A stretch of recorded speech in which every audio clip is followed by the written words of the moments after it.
Now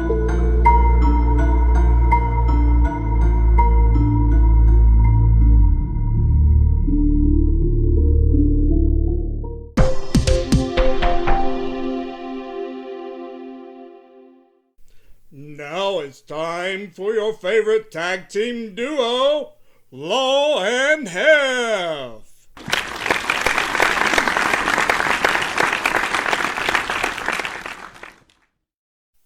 Welcome to our show, Steve Lydic. Hello, Steve. How are you doing today? Doing? Well, I'm doing great. We're doing good. We're doing good. Doing great. How you been?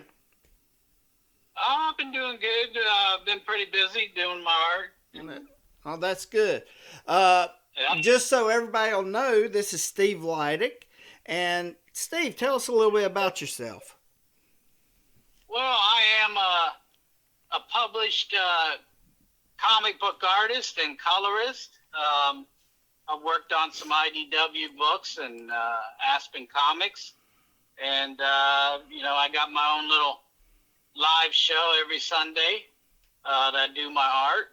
And, just comic book artist. Okay, that is really cool. What do you think, Hef? I like it. I've actually got, and I know you do too. We both have several of his artworks on comics, and they're amazing. Yeah, and Steve, if you don't mind, while we're doing this interview, we're going to post up some of our art that we have from you and have it showing while we're talking. Is that okay with you? Oh, that's excellent. Yeah, thank you guys. Oh, sweet. So, Steve, how long have you been doing this? Well, I've been doing it, I want to say going to comic book convention shows and selling my art. I've been doing this for about 13 years. Wow. I've been drawn, but, many more years before that. But, yeah, about professionally, 13 years. Man, that's a long time. That is a long time. You're a veteran at it now. Yeah, I'm a veteran. All right. So, tell us about what got you started and how you got into the business. Well, what got me started drawing, I think it happened at an early age. And I've heard a lot of artists with their stories. Mine's quite similar. I was an 80s kid, born in 1975, and Star Wars was out and was hitting the movie theaters. And, my parents took me to Star Wars, right. Bought me the figures, and it started my brain creatively. I wanted to be in that world.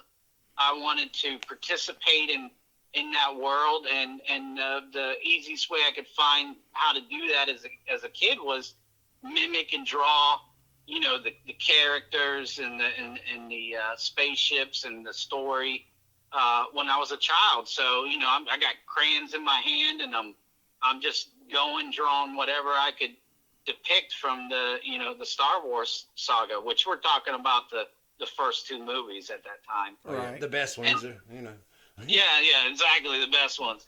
And then how I broke into comics was actually a different way, but not really a conventional way.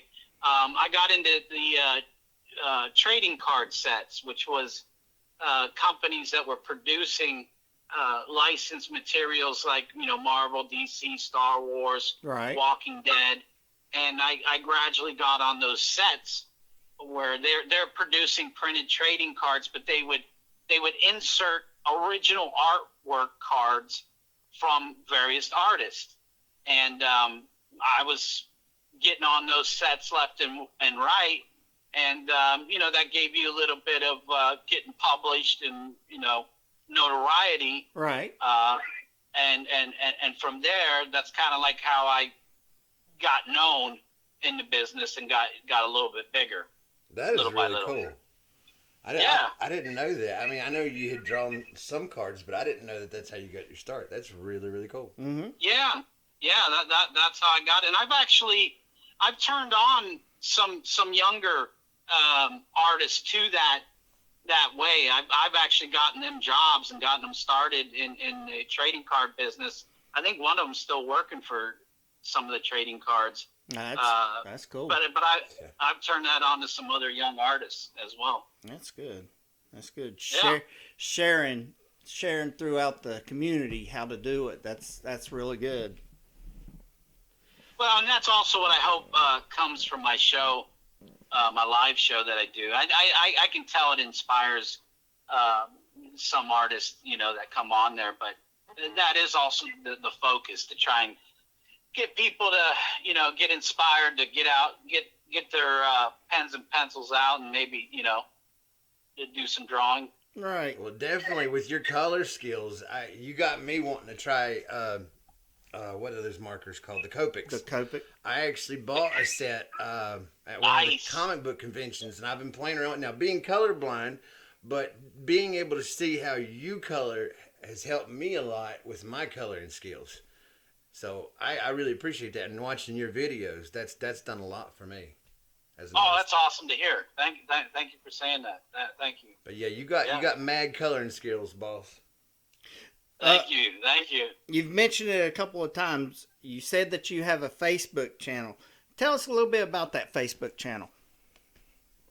All right. Well, I've got a Facebook channel. If you go to just in your search bar on Facebook, you look up The Colorful World of Steve Lydic.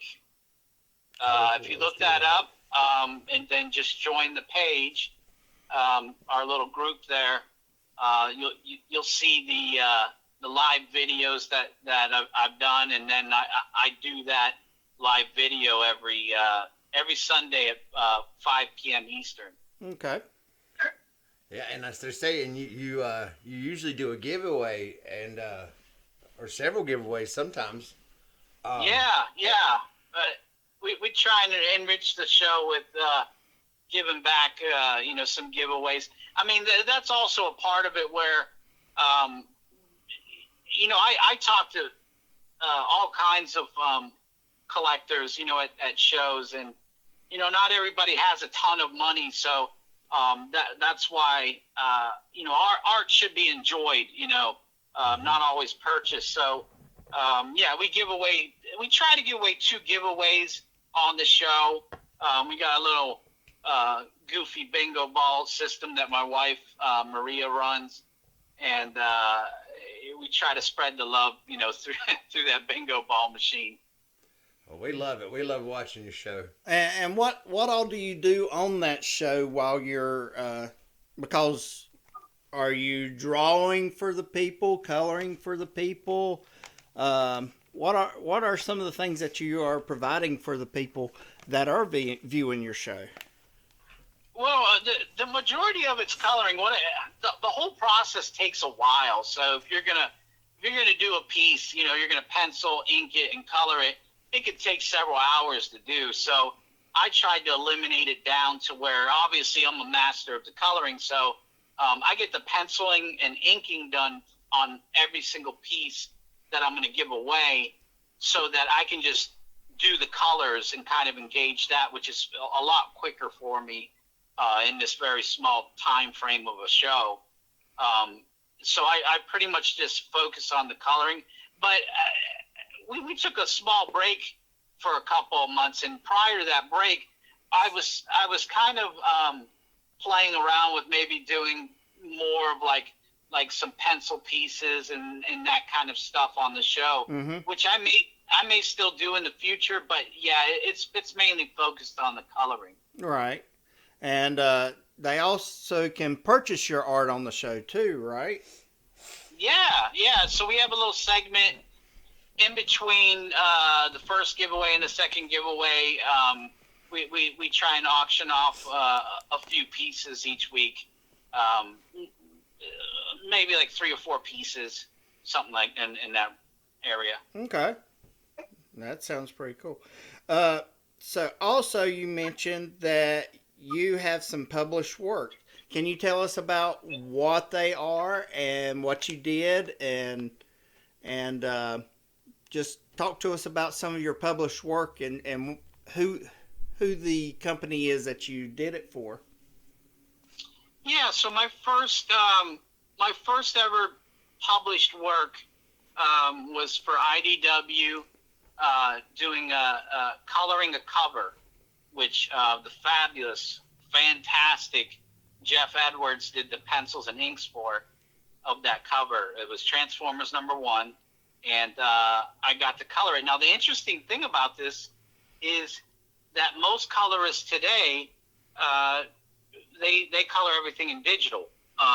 So I for a long time was a traditional colorist and still am. So I basically hand colored that first published piece. And then we moved on to Transformers *19. So I got to color that cover as well. And then one of my favorite genres is G.I. Joe. So we got to do IDW's 266 cover with Snake Eyes on the front. Oh, cool. Yeah, we had Snake Eyes on as a guest one time. He wasn't very talkative. Well, I can see why. I can see why. I got to go back and watch that one. I think I have both of those Transformer covers you talked about. I'm going to have to look into that G.I. Joe cover now. And, yeah, 266. 266, okay. And we'll put that up, if we have that, we'll put that up here on the show too, to show it off. Mm-hmm. So those were what I did as a colorist, and then I got to have transition over into actually doing my art on some interior pages for a horror anthology, OMG #2, which was the mermaid story. So that was all my pencil and inks inside that book. That is awesome. That is really cool. Yep. What book or what character do you enjoy drawing the most? Oh, we're getting into the fun stuff. Yeah. All right. So probably one of my favorite characters I love to draw, just because, and you probably wouldn't know this from watching my show, is Spider-Man. Now, the reason why I like drawing Spider-Man was, and you could talk to any artist. Not every artist can't do every single character perfect. Right. And you'll have to look at other people's art and look at that. I couldn't draw Spider-Man when I first started drawing him perfectly. There was something about him, maybe I was trying to draw him too big, too muscular. So it was a character that I had worked at very hard, like just constantly sketching him, trying to thin him down, try to get the head right, try to really work at him. And eventually, as you guys saw on the show, I really started to get him down really good. Right. And that kind of inspiration makes you want to keep drawing that character. Another hard one that I'm still currently trying to make look good is the Incredible Hulk. You have to nail him with his features just perfect, and it's hard because there's no reference to that. There's no 10-foot tall 500-pound man walk around with all these muscles. Giant, yeah. Yeah, you have to basically take anatomy and stretch it and expand it, and okay, this is going to start to happen. So, and the same in the face with the Hulk. But there's a distinctive look to him that you have to nail, and I'm starting to get there. But he's one I'm working on now. Well, I have to say, I've seen a lot of your Spider-Mans that you've done, and they just keep getting better all the time. So I'm a fan. Well, thank you, man. It's taken a lot of practice to get there. And once again, we've been speaking with Steve Lydic, who is a published artist, colorist, penciler for comic books. And we really thank you, Steve, for coming on to the show today. It's been really fun talking to you. Same here. Same here. Now, can you let us know and tell everybody where they can get in touch with you if they want to do a commission or have some art drawn or anything like that? And also, what do you have upcoming as far as places where people can meet you in person? Absolutely. I've got 3 comic book conventions coming up. Fan Expo Denver. I'm also going to Fan Expo Boston if you're in the Boston area. Boston. And just exclusively released on this show, and I won't say anything until the show's released. Fan Expo Chicago, I will be going to. Just got the word today. So that's awesome. Congrats, man. That's awesome. Yep. Now, before I go, I got to tell you something. You guys are advertising something that I think is really, really good for artists. Okay. The PCAF. Yes. Yes. I saw the advertisement for that, and I was like, you were advertising for gamers. I was thinking, artists. We hate to get up to go to the bathroom because we have to sit at our table for so long. Right, but right. Sometimes you don't want to break the concentration on your art. That PCAF would be excellent for comic book artists. We'd never have to leave the table. Well, thank you, Steve. In fact, we will ring that up, and we will. I'm giving my endorsement to it. We'll show that commercial right after we finish and get off here with you. Okay? Oh, that's perfect. That way, everybody will get the number for the PCAF. For the PCAF. And you got my permission to put Steve Lydic endorses the PCAF. Okay. I love it. I love it. Will do. Well, thank you, Steve, for coming on here. And we can't wait to see you at the cons and see you on Facebook also. Yeah, watch your shows on Sundays at 5 Eastern. Well, thank you guys. Thank you for having me on. It was an honor. And the name of the Facebook channel is The Colorful World of Steve Lydic. You got to join because that way you get to become a lidocaine. Lidocaine. All right. Well, we thank you, Steve, and have a great day. Thank you, guys. All right.